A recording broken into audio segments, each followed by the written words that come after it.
Shalom, shalom, shalom. Selamat pagi masyarakat iman yang dikasih oleh Tuhan. Hutang. Eh, Bapak Ibu, apakah Bapak Ibu pernah punya hutang uang terhadap orang lain? Pernah ingatkah hutang pertama yang pernah kita punya terhadap orang lain? Saya dibesarkan di keluarga yang tidak memakai kartu kredit dan tidak boleh berhutang gitu ya. Tapi pernah satu kali, seingat saya dan saya kayaknya kapok karena hutang ini. Saya ingat sekali waktu SMP kelas 2 kalau nggak salah, waktu itu baru pindah dari Bandung ke Jakarta. Terus waktu itu saya mau beli jajan karena dulu bayangan saya jajanan di Bandung itu harganya sama kayak di Jakarta. Ternyata untuk benda yang sama di Jakarta bisa lebih mahal. Sehingga waktu itu saya ingat sekali saya kurang 2000 apa 1000 kalau nggak salah 1000. Nah, terus saya bingung, ada orang di belakang saya, teman saya meminjamkan. Udah pak pinjam dulu aja, dia bilang pakai punya saya, nanti kamu ganti gitu. Nah, ketika besok-besoknya beberapa kali orang itu kurang juga. Saya pinjam dulu dong duit kamu. Pinjam dulu duit kamu. Saya minjam 1000, tapi dia minjam berkali-kali. Kan saya jadi bingung ya. Ini saya hutang budi sekali tapi kok dia memanfaatkan terus gitu. Sehingga akhirnya saya udah kapok, nggak pernah lagi mau minjem. Nah, Bapak Ibu Saudara, orang kalau punya utang tuh nggak pernah nyaman ya. Dan sebenarnya kita tidak pernah ada yang mau utang kecuali keadaannya memang tidak memungkinkan. Sehingga ketika ketika kita berhutang dan ada orang yang berkata, udah nggak usah kamu pikirin lagi, hutangmu udah saya anggap lunas. Wah, karena hutang itu mengandung bukan cuma hutang barang, tapi hutang budi. Nah, ketika orang menghapus hutang budi, wah, rasanya kita udah nggak punya beban lagi. Apalagi kalau kita bicara soal hutang dosa. Ketika dosa kita yang begitu banyak, Tuhan hapus di atas kayu salib dan mengajak kita untuk hidup kembali dalam kebenaran, kita adalah orang-orang yang berbahagia. Nah, semoga hari ini kita juga sungguh-sungguh menjalani hidup karena kita adalah orang-orang yang sudah dihapuskan dosanya. Kidung Jemaat 36, dihapuskan dosaku, kita pujikan bersama. Kidung Jemaat 36, dihapuskan dosaku.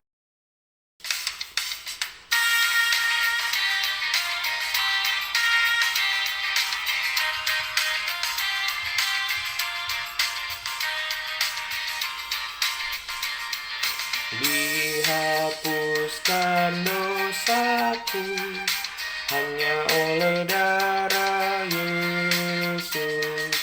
Aku pulih dan sembuh hanya oleh darah Yesus.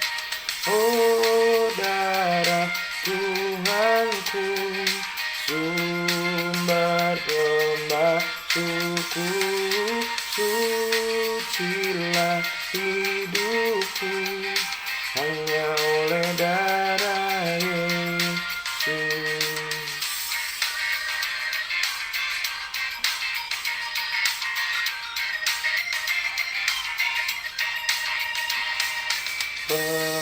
Pengampunan dosaku hanya oleh darah Yesus. Penyucian hidupku hanya oleh darah Yesus. Oh, darah Tuhanku, sumber pembasuhku, sucilah hidupku hanya oleh darah Yesus. Mari kita berdoa. Tuhan, kami bersyukur sekali karena kami adalah orang-orang yang diampuni, dan hari ini kami bersama-sama akan merasakan anugerah Tuhan melalui firman-Mu, mampukan kami mengerti terlebih memahami. Dalam nama-Mu kami berdoa. Amin. Bapak Saudara, bersama-sama kita buka 1 Raja-Raja 17, 1 Raja-Raja 17, 1 Raja-Raja 17 ayat 17 sampai 24. 1 Raja-Raja 17 ayat 17 sampai 24. 1 Raja-Raja 17 ayat 17 sampai 24. Dengarkanlah sabda Tuhan. Sesudah itu anak dari perempuan pemilik rumah itu jatuh sakit, dan sakitnya itu sangat keras sampai tidak ada nafasnya lagi. Kata perempuan itu kepada Elia, "Apakah maksudmu datang kemari, ya abdi Allah? Singgahkah engkau kepadaku untuk mengingatkan kesalahanku dan untuk menyebabkan anakku mati?" Kata Elia kepadanya, berikanlah anakmu itu kepadaku. Elia mengambilnya dari pangkuan perempuan itu dan membawanya naik ke atas kamarnya di atas dan membaringkan anak itu di tempat tidurnya. Sesudah itu ia berseru kepada Tuhan, katanya, "Ya Tuhan Allahku, apakah engkau menimpakan kemalangan ini atas janda ini juga, yang menerima aku sebagai penumpang dengan membunuh anaknya?" Lalu ia mengunjurkan badannya di atas anak itu 3 kali dan berseru kepada Tuhan, katanya, "Ya Tuhan Allahku, pulangkanlah kiranya nyawa anak ini ke dalam tubuhnya." Tuhan mendengarkan permintaan Elia itu dan nyawa anak itu pulang ke dalam tubuhnya sehingga ia hidup kembali. Elia mengambil anak itu dan membawanya turun dari kamar atas ke dalam rumah dan memberikannya kepada ibunya. Kata Elia, "Ini anakmu, ia sudah hidup." Kemudian kata perempuan itu kepada Elia, "Sekarang aku tahu bahwa engkau abdi Allah dan firman Tuhan yang engkau ucapkan itu adalah benar." Bapak ibu saudara, wajah kita itu adalah orang-orang yang akan sangat mudah lupa nama, tapi ingat wajah. Saya ini termasuk orang yang suka lupa nama. Bapak Ibu, jemaat saya pun memahami. Saya orang kadang-kadang suka ketukar nama. Tapi kalau wajah, tidak akan lupa. Atau Bapak Ibu Saudara juga pernah ketemu sama orang yang udah lama banget nggak ketemu. Teman kecil, teman SD, tetangga waktu masih kecil dulu. Nama lupa, tapi muka ingat banget. Makanya kadang-kadang kalau lagi pergi terus berpapasan, "Aduh, saya teh kayaknya ketemu, saya mukanya tuh ingat siapa ya namanya, udah di ujung lidah."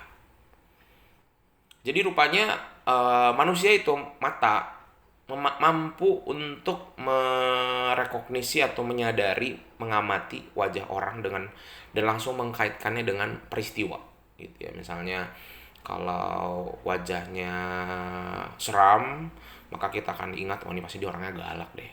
Tanpa kita tahu sebenarnya perasaannya atau aslinya memang galak atau enggak. Atau misalnya mukanya tuh kayaknya halus, cantik, ganteng.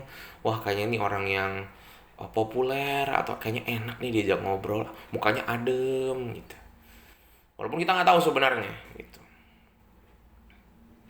Jadi wajah itu menjadi uh, mewakili setidaknya, walaupun tidak sepenuhnya, tetapi apa yang terjadi dalam kehidupan seorang. Makanya raut muka tuh goresan-goresan, orang tambah tua, makin banyak kerutan, itu akan menunjukkan perjalanan hidup apa yang dilalui. Nah, Bapak Ibu, bicara soal wajah, Allah juga punya wajah. Walaupun dalam perjanjian lama wajah Allah tidak pernah ditampakkan secara langsung kepada semua orang, kita cuma tahu wajahnya di perjanjian baru, Tuhan Yesus bentuknya. Sehingga wajah Allah tuh hadir seperti apa ketika perjanjian lama, melalui kejadian-kejadian ajaib.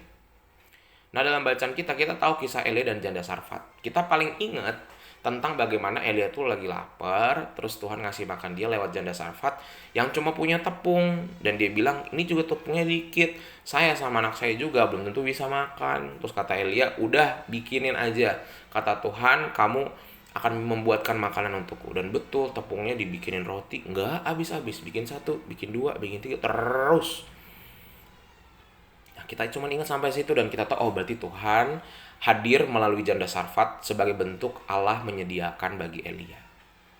Tapi rupanya di bagian akhir terjadi peristiwa yang mungkin beberapa Bapak Ibu tidak tahu, bahwa janda Sarfat anaknya mati. Jadi bayangkan setelah kejadian itu kan tidak hanya Elia bisa makan ya, tapi janda dan anaknya itu kan jadi punya persediaan banyak ya. Tapi punya banyak, tapi anaknya meninggal. Nah sekarang gantian, kalau tadi janda Sarfat dipakai Tuhan untuk menunjukkan wajah Allah kepada Elia, sekarang gantian Elia menunjukkan wajah Allah kepada janda Sarfat. Jandanya udah marah-marah kan, dan kayaknya kalau dari cerita yang diomongkan bahwa janda ini merasa punya kesalahan, ya kan? Apakah kau sini karena ingin menegurku, katanya kan? Berarti dia mungkin pernah buat satu kesalahan yang mungkin tidak terampuni tapi nggak banyak orang tahu, dan dia merasa, oh ini mungkin hukuman Tuhan terhadap aku gitu. Ada yang bilang mungkin karena dosa perzinahan, ada yang mungkin berkata dia pernah melakukan kesalahan yang besar gitu ya terhadap suaminya, makanya dia ditinggalkan, atau mungkin ketika suaminya sakit sampai meninggal dia tidak merawat dengan baik. Apapun itu, tapi janda ini merasa bersalah. Nah, ketika anaknya mati dia merasa apakah ini hukuman dari Tuhan? Ternyata bukan. Ternyata Tuhan ingin menunjukkan kepada janda ini ketika anaknya sakit tadi karena kelaparan sudah pasti ya. Karena tadi dia juga tepungnya tinggal sedikit, justru dihidupkan kembali melalui karyanya Elia. Nah, Bapak Ibu Saudara, kita perlu menyadari bahwa Tuhan itu sering memakai orang untuk menunjukkan kebaikannya. Bisa lewat kita jadi berkat bagi orang lain ya. Misalnya lewat materi, ada pengemis kita bantu, ada saudara butuh pertolongan kita bantu, ada teman butuh pertolongan kita bantu. Tapi juga melalui orang lain Tuhan juga bisa tolong kita. Melalui orang-orang yang bahkan gak kita duga loh. Bukan cuma teman atau saudara, bisa orang kita gak kenal. Bisa lewat kejadian bersama dengan orang yang mungkin baru ketemu papasan di jalan. Dan wajah Allah itu akan selalu menunjukkan caranya yang membuat kita sadar setelahnya. Jadi kita pas kejadian nggak tahu nih, misalnya kita udah selesai nih hari ini kan, pas sampai rumah baru sadar, tadi kan saya setengah mati mencari barang nih, udah muter-muter nggak dapet, tiba-tiba di toko terakhir dapat. Dan ketika itu saya ingat banget, saya berdoa sepanjang jalan. Oh, itu tak maksud Tuhan. Nah, gitu. Jadi hari ini kita mau membuka diri. Tuhan itu bisa pakai kita untuk nolong orang. Kalau Tuhan tiba-tiba kasih kita semacam, tiba-tiba kok sih hari ini tiba-tiba merasa harus pergi ke sebuah tempat deh. Misalnya tadinya udah gak mau berangkat, tapi tiba udahlah berangkat aja. Di tengah jalan kita nolong orang. Atau misalnya kita belanja di sebuah tempat yang kita gak pernah belanja, ternyata toko itu udah hampir gak laku, tapi gara-gara kita belanja, dia jadi semangat lagi. Jadi Bapak Ibu Saudara, mari sama-sama hari ini kita menyadari bahwa Tuhan bisa pakai siapa aja. Bisa pakai kita buat nolong orang, atau bisa pakai orang lain buat nolong kita. Nah, supaya kita bisa dipakai, kita harus tadi buka diri peka. Jangan ngeyel. Buka diri seluas-luasnya. Tanda-tanda dari Tuhan diikutin aja. Menjadi penurut tuh susah banget ya. Saya juga menyadari karena saya orangnya juga tipenya ngeyelan. Tapi ketika kita belajar nurut aja, belajar membuka diri terhadap masukan orang, pendapat orang, membuka diri juga terhadap kejadian di sekitar kita, dan melakukan apa yang tidak biasa kita lakukan, biasanya Tuhan akan hadir dan menolong kita. Sama seperti janda ini tidak terbiasa nolong orang karena dia kan keadaannya susah ya. Tapi dia harus menolong, berarti dia keluar dari zona nyaman. Begitu juga dengan Elia. Ketika ada anaknya mati, dia belum pernah bangkitin orang. Tapi ketika dia memberanikan diri, maka Allah berkarya. Semoga hari ini kita berani keluar dari kebiasaan kita, belajar tidak ngeyel, dan membuka diri seluas-luasnya untuk karya Allah, dan mencoba mungkin hal-hal baru yang tidak pernah kita lakukan. Maka Allah akan berkarya lewat kita, dan orang lain juga. Tuhan berkarya lewat orang lain untuk membantu kita. Amin. Mari kita berdoa. Tuhan, terima kasih melalui firman-Mu kami belajar hari ini tentang karya Allah yang ajaib. Bisa pakai kami, bisa pakai orang lain. Kami serahkan, mampukan kami membuka diri. Dalam nama kami berdoa. Amin. Selamat pagi, Tuhan Yesus memberkati, tetap bersemangat.